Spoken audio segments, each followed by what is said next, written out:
Olá pessoal, bem, antes de começar, quero pedir duas coisinhas a você. A primeira delas, compartilhe esse vídeo.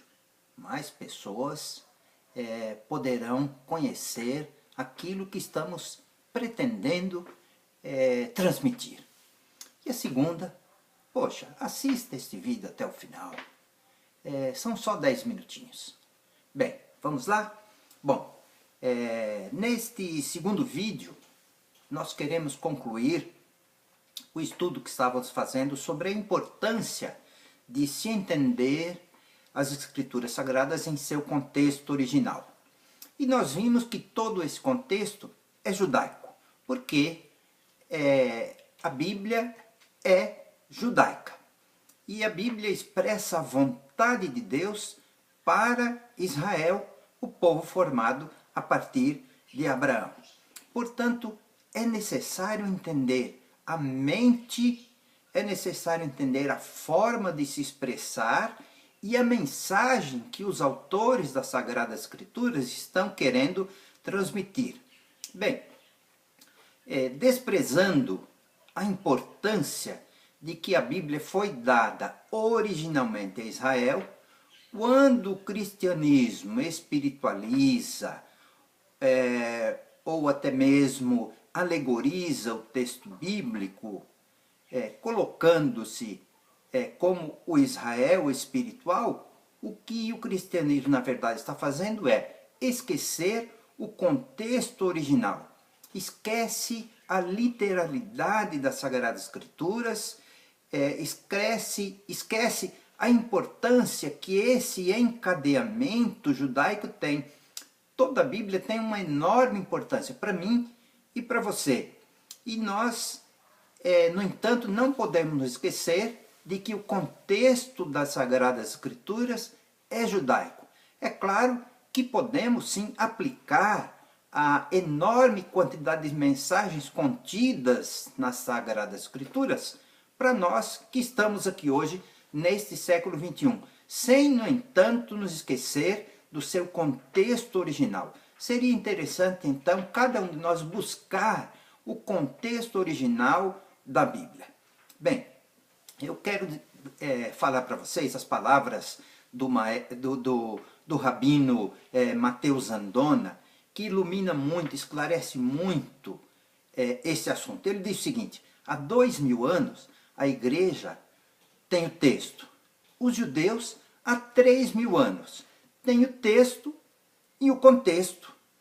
Não há como a igreja entender os escritos sagrados de Israel, e aí incluímos o Velho e o Novo Testamento, sem o contexto precioso legado pelos filhos de Israel.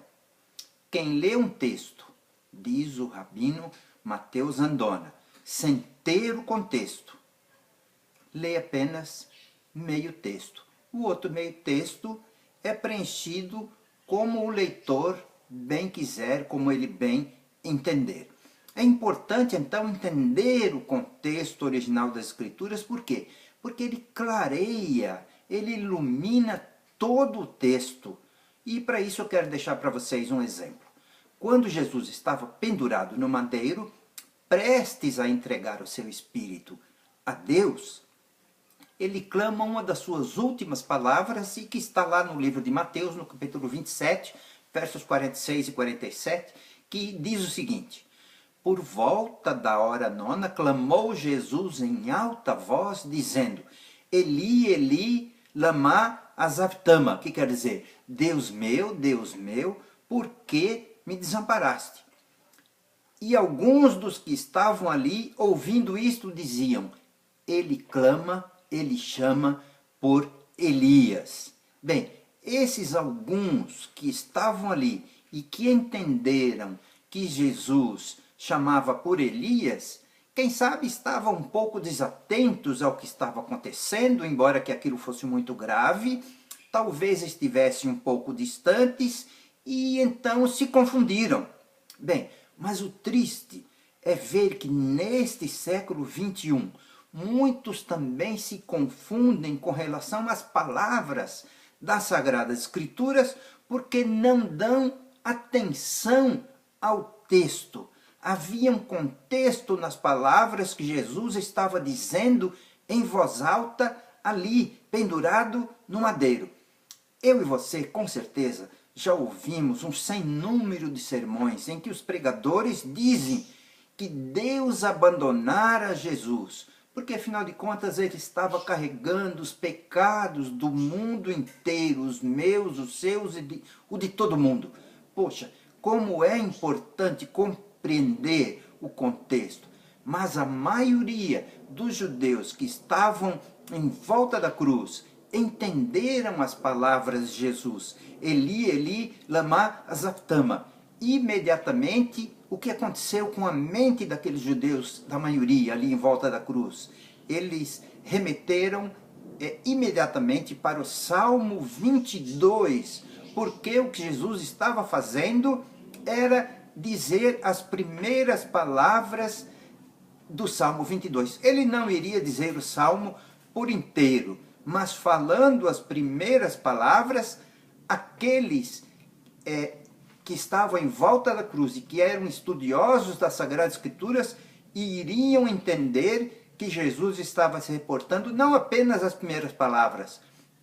Jesus não estava jogando palavras ao vento, ele não estava falando palavras sem sentido, Jesus não tinha tempo para isso, e ali naquele momento ele jamais iria fazer isso.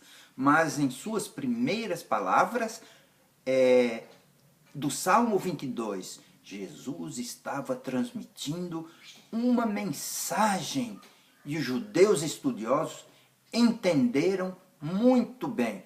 Jesus, ele não falava coisas sem sentido. E por que não falou o Salmo 22 inteiro? Não era momento, não era hora, não havia tempo para isso, e falando apenas as primeiras palavras, os judeus iriam entender o que ele estava falando.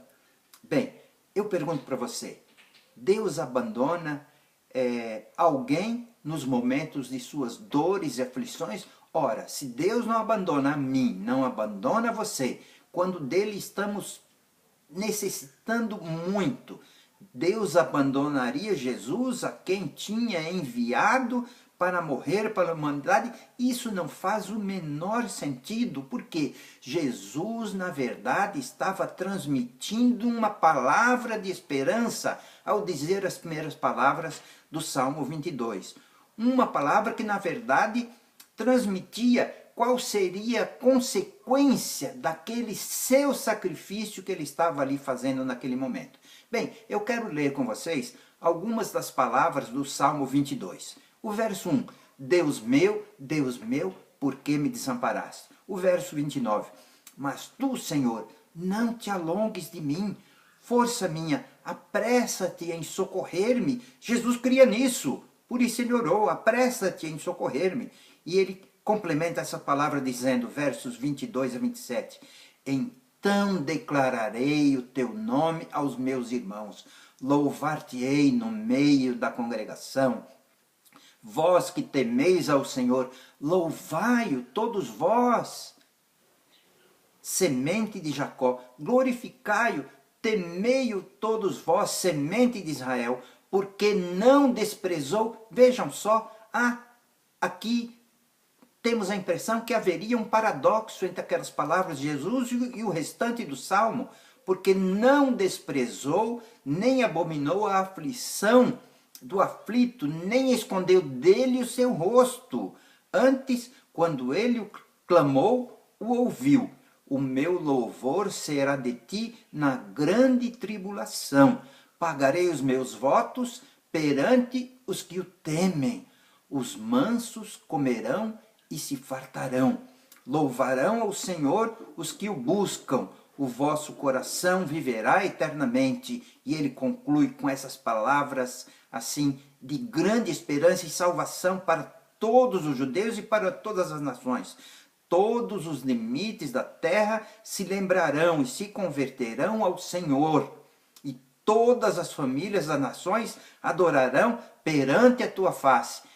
É praticamente rememorando as palavras de Deus a Abraão. Em ti serão benditas todas as nações. Em suas últimas palavras, Jesus estava transmitindo uma mensagem e não se lamentando, uma mensagem de esperança, de salvação para todas as nações que seriam abençoadas com o seu sacrifício. Bem, eu concluo pedindo a você, busque a verdade, mas em seu contexto original. É claro, você pode aplicar o que você encontra nas Escrituras para você, mas lembre-se do contexto original, lembrando a você que um texto fora do contexto é um pretexto para se criar falsas doutrinas, para se criar dogmas e até mesmo se criar heresias.